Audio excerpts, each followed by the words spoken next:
Coach Topex Robinson, what does it feel like to be a champion again? Well, team no slip. Hasn't slept yet since last night. Still watching games. Looking for ways to move forward with our season and learning also. Especially that we're gonna have only two. We're only gonna lose two guys through graduation, so it's still gonna be the same guys most likely come season 89. So that's how fast this No work time to is. recover. Yes, No yes, time to yes. recover.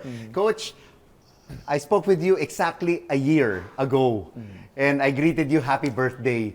And your response was, Rico, we're going back to the finals in season 88. That was a year ago. How prophetical was that?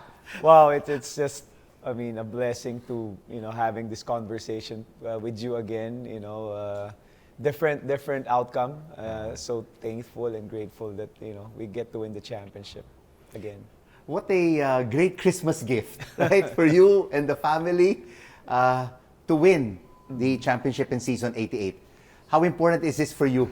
Well, personally, again, it's really nice to, win a championship as a head coach because it's always going to be, the validation of, how you really run a program. And it's always nice to win it for the community, who's always been there for us.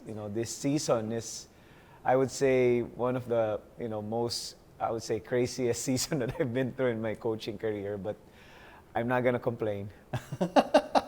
After the celebrations, everyone was looking for you, and you were not on court, and we saw pictures and videos of you basically slumped on the floor, right? With a shirt on your face. What were you processing at the time?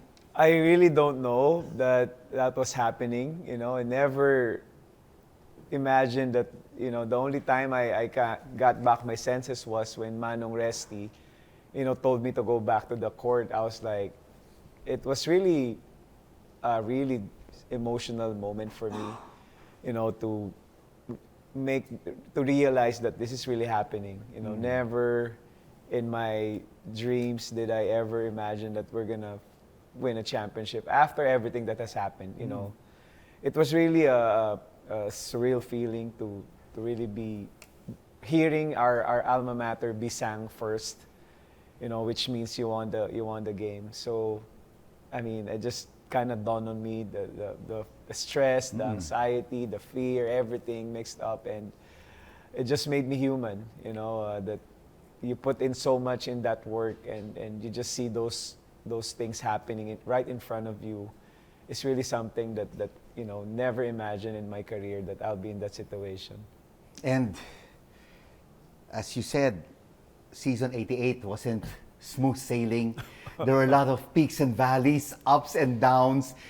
Were there doubts that crossed your mind that, oh gosh, this team won't make it to the Final Four? There always is. There are times that, you want to be strong for everybody, emotionally challenging, losing Mason and Kian at the start of the season. We're in, they're part of that 2-year program. When we know that KQ would leave us eventually.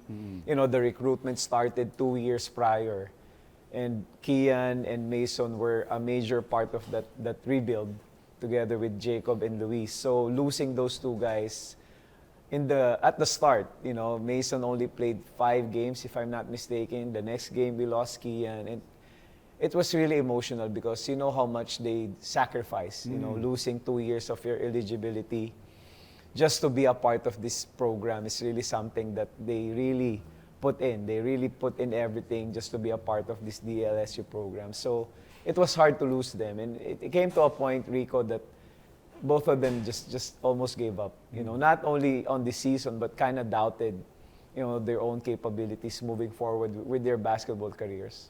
But at what point, Coach Topex, did you realize that, wow, despite the ups and downs of the season, we can win the championship?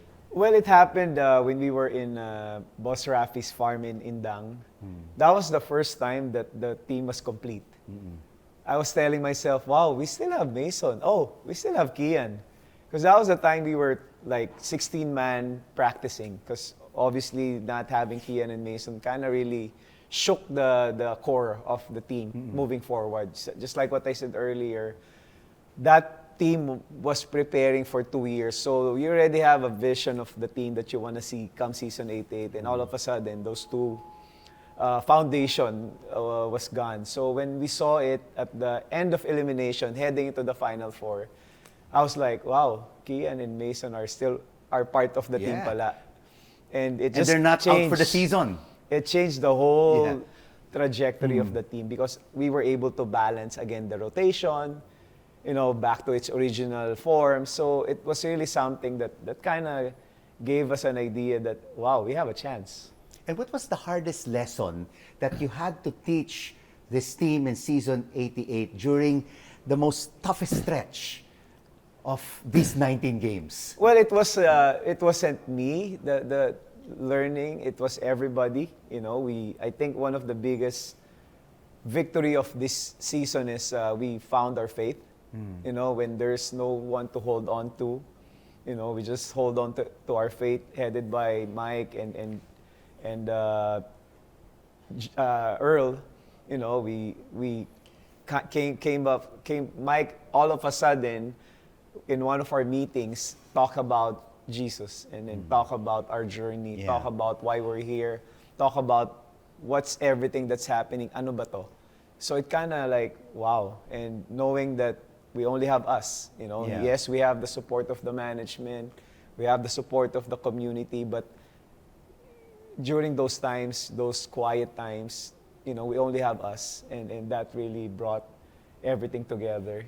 And just talking to the players like Mike, Voris, Luis, Earl, JC, God, the Lord was really the center of their lives during this whole season 88.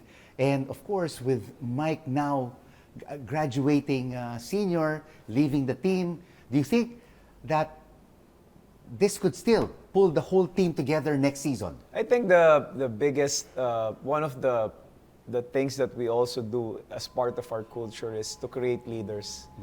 We have to make sure that we have somebody to move forward or pass along the thing that we're building. It started when season 86, we have Evan, we have F, we have Ben, we have Waki, we have Mark.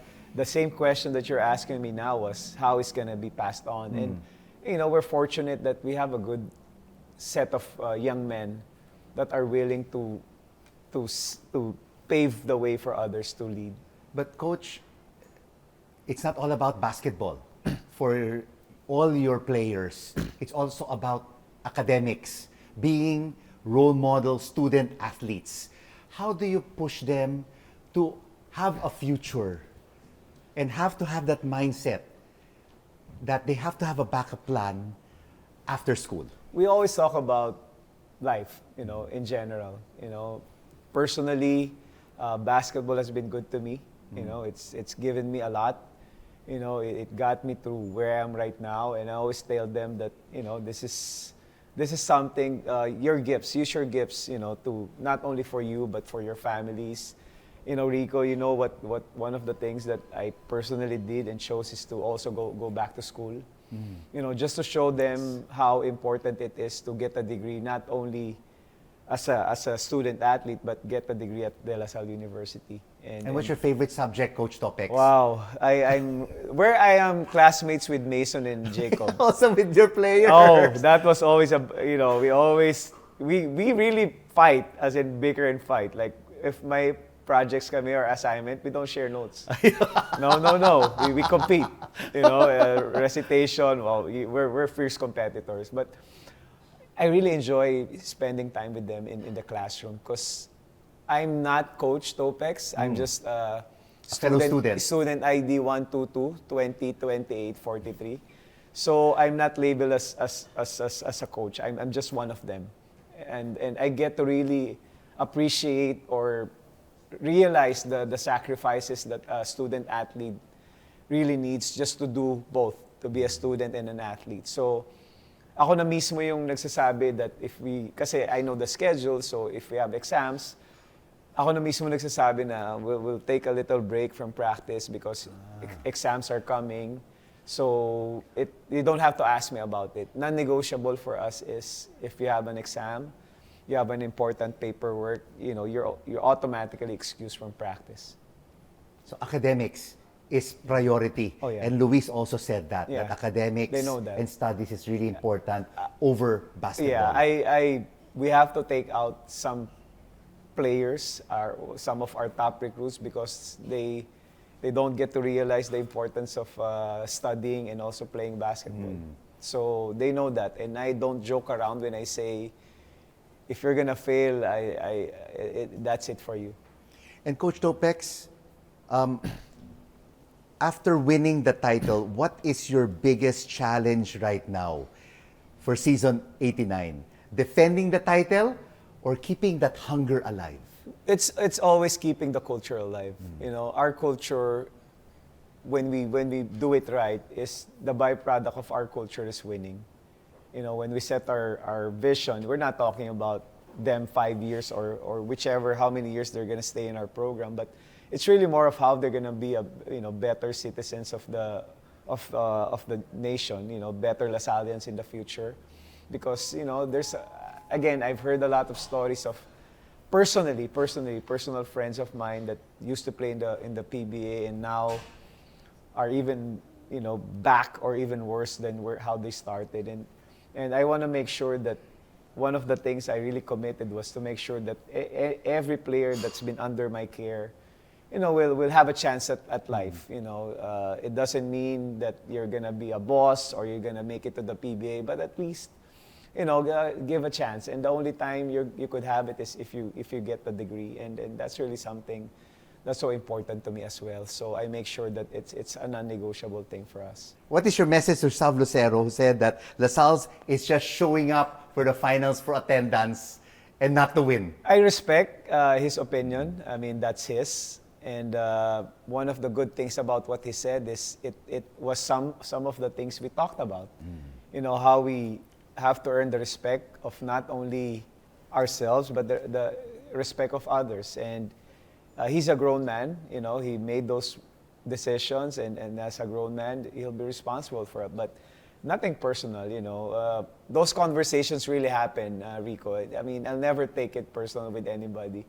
I don't have control of what they say, what they think. What I have control is how I react or respond to what people are saying. The job of a head coach here in DLSU is really a crazy one to have. So, I mean, if I cannot allow other things to get in the way, of my responsibility to, represent this very, very successful program, and, paving the way and honoring the teams that paved the way for us, the 10 championships that we've won. That's why I always tell the players, it's always nice to be a part of history, and our community never forgets champions. And you are part of that history. Thank you. The Salle University Green Archers head coach, Topex Robinson, thank you so much for joining us on ABS-CBN. Animo Lasal. Animo Lasal. Thank you.